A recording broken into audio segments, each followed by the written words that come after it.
when you're reading history, there's always a kind of a reality that's generated by the text. You've seen what you're in the 17th century. I mean, in your book, you more or less, or in your work, you more or less try to figure out how that reality effect is produced. Yeah, and that gives, and takes you into a kind of a study of rhetoric. Takes you into the study of rhetoric. It takes you into the kind of thing that Roland Barthes discusses in his essay called The Reality Effect. What's the function of the detail that's there and provides information, but doesn't have any other function, apparently, in the text. But the aberrant detail in the fictional text gives the reality effect. Now, that is to say, it nails down the events in reality. The small door behind Charlotte Corday. Why does Michelet give us the information that it's a small door?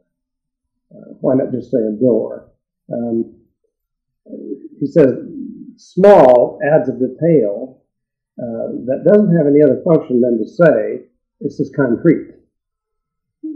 And now, what's the equivalent in historical representation? I think that what we would call a reality effect in history is produced by taking what we would call concrete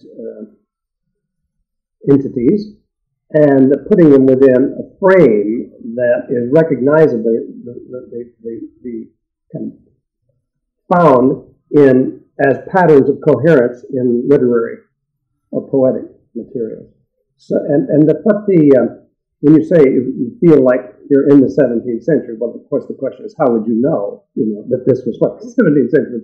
It's like saying, of someone who's dead, he looks like he's sleeping, right? How would you know that he's not sleeping, he's dead? You feel him. But when you say, this is what it felt like to be in the 17th century, you're taking it sort of on the word of the expert who studies the 17th century and knows, presumably, what it felt like to be in the 17th century. But you're also, what is being addressed are certain fantasies. I mean, I think